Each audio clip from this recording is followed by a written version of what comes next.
Lake Mungo is a 2009 released Australian psychological horror directed by Joel Anderson. It's presented as a documentary, and it's the story of Alice Palmer, a 16-year-old girl who tragically drowns one day while swimming at the local dam.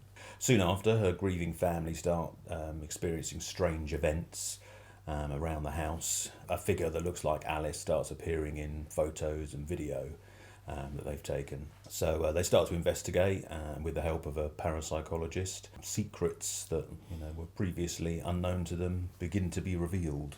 They do. They do. Don't want to say too much because there are lots of sort of twists and turns. There are, yeah. Reveals. So this is now week 2, and we're kind of on track. A quick apology, work's all over the place at the moment, so these are kind of going up weird times of the week at the moment, but we're still here. Just about. And so this is now, so we are in our October Halloween and a month of ghostly apparitions, bumps, things that go bump in the night, all that kind of stuff. And this one is one I had never heard of this. Maybe I did know the name. I'd never seen it, that's for sure. I really enjoyed it though. I thought it was really good.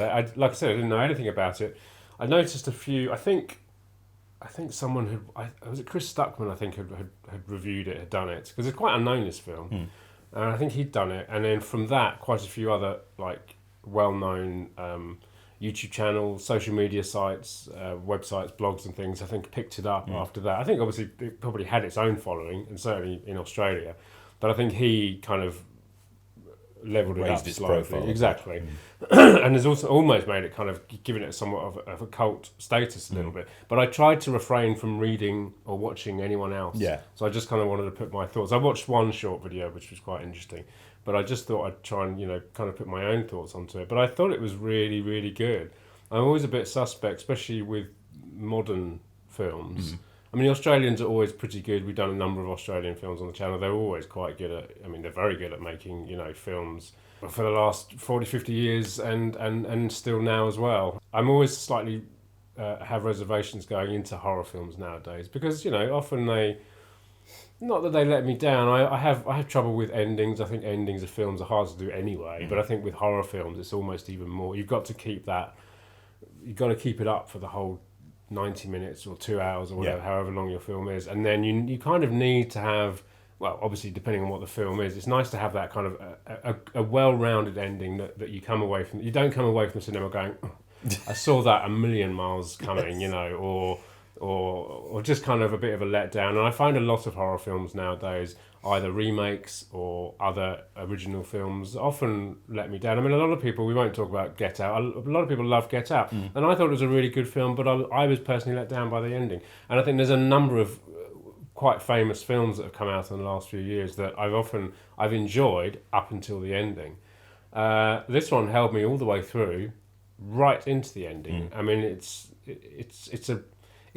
quite a strange film, this, because I had no idea what to expect. I just read it was a ghost film, but it kind of is, but it also isn't. It's a very strange film. It's quite tricky to talk about without giving anything away if you haven't seen it. Yeah, no, I mean, sort of about halfway through, there's a sort of big reveal, isn't there? Kind of reveal, and then not long after that, there's another sort of discovery. So it constantly, you think it's going in one direction and then it changes direction, and you think, okay. I thought at one point, maybe this isn't going to be a ghost film after all. No, that's I was like, oh, but no, it certainly keeps you guessing. I mean, it's filmed like a documentary. And it could be, if you didn't know, if you just caught it on TV, without knowing what it was, you would just think it was a documentary because there's no famous faces in it. No, the way that it was filmed, there was no actual script. I mean, obviously there was an outline of what each scene was going to contain, but there was nothing written down for the actors to say. Yeah. So the director played the part of the interviewer, fed them lines, and they would then react to them in a natural way, which makes it far more like an actual documentary. Yeah, which I thought that really worked. I read about that afterwards. I think almost for an actor, that's kind of like a dream come true, because, and I'm sure I'm not an actor. I've never trained as an actor or anything like that, but I'm sure that's something that actors do in, like, when they're training, is you have to, it's improvised, isn't it? You're improvising, you're ad-libbing, and that's kind of a lot of actors really enjoy that, the ability to improvise like that, and they do it, they all do it really well. I thought particularly the father. I thought Yeah. he was very good at. Well, I thought there was something a little bit off about him. I thought, is he going to have something? Well, I is there wondered. going to be some secret reveal about him? Yeah, I did Right. wonder that if there was going to be some fact. Well, we won't. Won't say whether there was or not, We but won't or not. But I think they all did a really good job. It was very mysterious. I mean, the director Joel Anderson himself said that it's not really a film. He didn't write a supernatural story. No. He wrote a film about grief, and that's what this film is. I mean, I think all three, the brother and the mother and the father, they all react very differently to her death. Yeah, very differently. Grieve in different ways. It's not the most. I mean, it is an original film, but the plot is kind of. It's almost. There's things in there. There are horror film elements, things in there that you find in other films, and I think as a whole the plot worked for it. I'm not being negative here. I just thought what I mean is it just kind of the plot worked fine, but it wasn't anything to like really shout home about. But what's really interesting is the way it was filmed and all the things going on inside this film and the acting and what have you seen, what haven't you seen. And we spoke last week about when we did The Entity. I think you mentioned a lot of things. The best horror is often times where it's not on screen, it's what's in your head. And there was many moments in this film where that happens. I mean, there's a really unsettling moment where the father is talking about going into his daughter's room, her bedroom, and sitting down, and her just walking in after she's died, obviously. Yeah. She just walks in, sits down, and starts kind of looking at her phone, looking for messages, and then he either moves or something, and she becomes aware that he's there, so she stops rigid and doesn't do anything, and then turns slowly to look at him and kind of stares at him, and then suddenly gets up and says, "Get out of here, get out of here."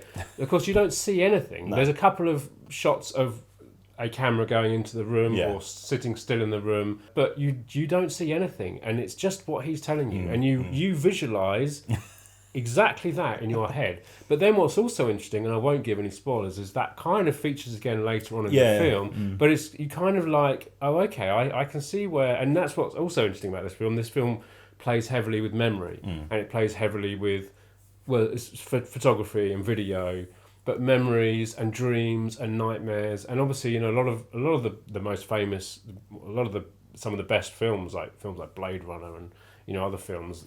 Memento is another one that plays heavily with films that play with memory, because memory is something that we all have. The majority of us have, and obviously losing memory is a terrifying. I mean, almost as terrifying as a supernatural experience, the loss of one's memory. And I think films that play with memory are always very memorable.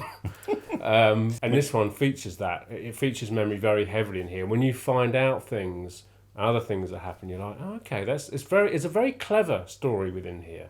I think the overlaying plot is maybe a bit, I don't want to say cliche, but I think the things inside of this film, there's so much inside of this film, and I really want to go back and watch it again because I really enjoyed it. Yeah, I thought it was really good. There's a lot about the photography aspect of it, and it starts, the opening titles start with old photos from like the late 1800s, early 1900s of quite famous ones that were just taken of people sitting down, and then when they developed it, there was some apparition or somebody that wasn't there at the time the photo was taken. Spirit photography. Yeah, so there's a lot of that going on. There are sort of clues during the film. You if you're looking closely enough, you might notice things. I think that's a bit odd, which isn't referenced until later on.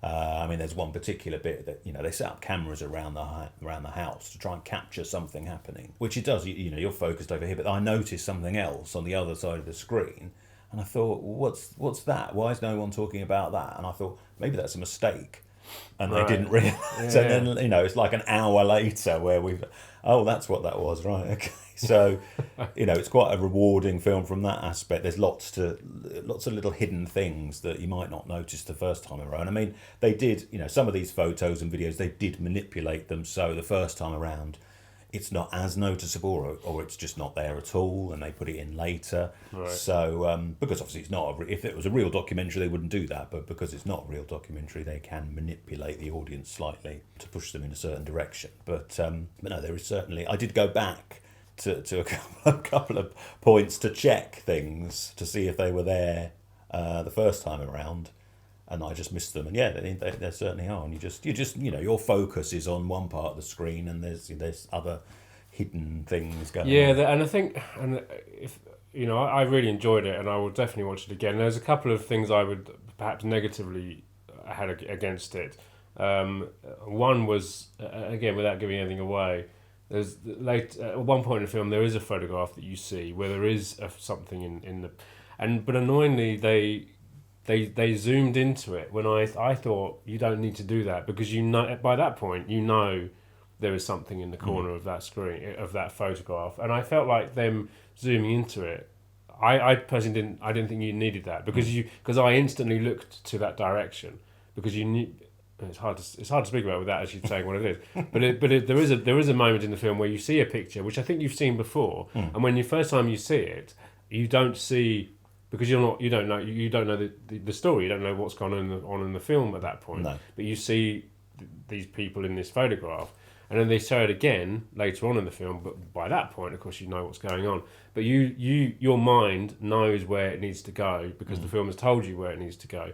But they show you it themselves, and I felt. I know the bit you're talking about. Do you know what I'm talking about? Yeah. I felt they didn't need to do that, because your mind, and that's what this film's so clever. That's one of the photos where it's not really visible the first time they show it. Right. Okay. So I went back to check, and no, it's not. You can just about make it out, but it's definitely not as clear. Right. So okay. yeah, that is part of that manipulation. But even so, had it been there, had they put it in the second one, you didn't necessarily need. But it's fine. I mean, there's a lot of zooming in, because there's a lot of rough footage. There's a lot of camera phone footage, because obviously we're talking about mid-noughties where cameras on phones weren't as good as they are now. They were, for the most part, they were pretty rubbish. Yeah. So even at normal resolution, the picture isn't great.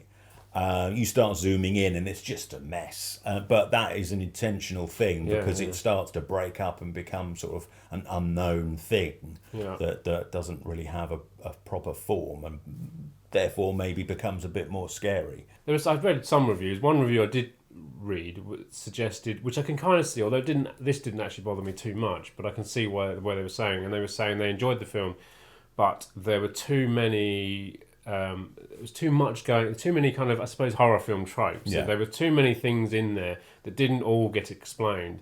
And there are moments near the beginning, you were like mentioning about the sounds. Yeah, there's noises coming from the loft, and Alice's bedroom door keeps slamming. This was right at the beginning. Yeah, but then that's not really mentioned again. So you never hear them. The footage that they record, it's all visual. Yeah, they never show you hearing anything. No. So there's things brought up that are kind of then just forgotten about. Yeah, there is another moment in the film. Something is brought up, and I won't say it. It's hard to speak about because you give things away. But there is one moment in there. Something is brought up with one of the characters in there, which is never mentioned again. And you're like, well, what was that? I think about? You could let that go, but then something happens. One of the reveals sort of halfway through makes you question those things, but they're never sort of.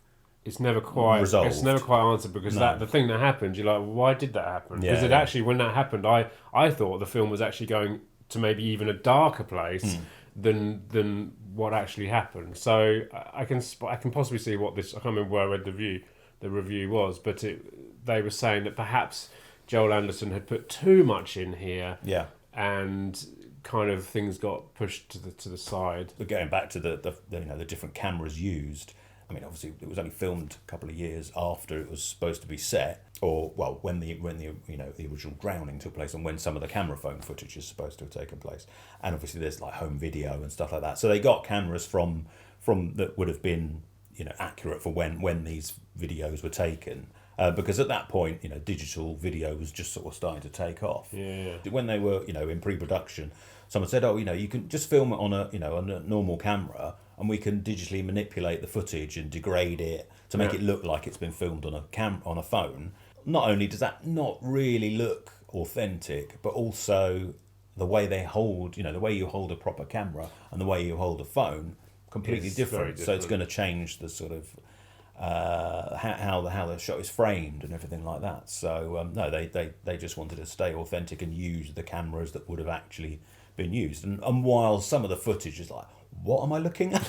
shots, particularly the camera phone stuff in the dark where there's hardly any light, or there's something in the distance and it's just a light blobby blur that's moving across the screen. It's still, it shows you what you need to see. You really want to see what is going on, but they tell you what's happening. So it's and that's why the narrative is and then you need a good narrative here, and it has a good narrative and mysterious, very unsettling. I mean, that's what you want from a ghost film, is you want it to be unsettling. I mean, walking around a house. I mean, it's funny, isn't it, with film? You turn all your lights on, do the same scene, get rid of the music, and it's not scary, is it? And it's just, that's what's so clever about film and manipulating the audience. It's making what makes a great ghost film or supernatural or horror film is unsettling the audience in that way. Yeah. And of course, some people won't. A lot of people will watch a lot of these films and be like, what's this? Nothing. It's not scary at all. And that's fine, because everyone's different. Yeah. And I think that's what's great about the art of, film, photography, music, all this kind of stuff. I thought it was really good, and so thank you for recommending this one, because it's not often I find. I mean, this is now this is 12 years old now, I think, this one. But we have it. You have it. Yep. Second Sight released it earlier this year, and then they're releasing quite a few of these editions now. The old book and the postcards and stuff like that. So it's got some good features on it. Loads of interviews and deleted scenes and behind the scenes stuff and things like that, and commentaries. So there's loads of stuff to watch on there. There's not a standard edition yet, but I imagine there will be. I think this is sold out now, but I'm sure Second Sight will be releasing, just a standard one without the box and everything. So look out for that if you're interested in seeing it. I mean, it was quite hard to get hold of. It's not really. I think you can watch it on Shudder in the UK anyway, if you subscribe to that. But I think for a long time it wasn't really easy to get hold of. I mean, there were DVDs and stuff, but I mean, it just didn't really have any marketing. I may have heard of it when it came out, but it didn't really ring any bells. It was only more recently that I was aware of it. But it just didn't have any marketing budget. Unlike something like Blair Witch, which was made for peanuts, but had, a massive marketing budget, which dwarfed the size of the actual cost of the film. This didn't have. I think this had a bigger budget, but a non-existent marketing. I mean, the film itself it's a bit of a slow burn. It is. Yeah, which possibly doesn't help it for a wider audience. I think it's one of those films that it probably will become a cult film. I think it is a cult film at the moment, but it's clearly for people who are maybe very interested in, they're happy to sit through something like this. Yeah. So they're looking to get a kick out of a spooky film, and they probably will. But it's not for everyone, certainly, and it probably never will. It probably won't find a wide audience. I mean, because it is basically it is a documentary. If you're not into documentaries,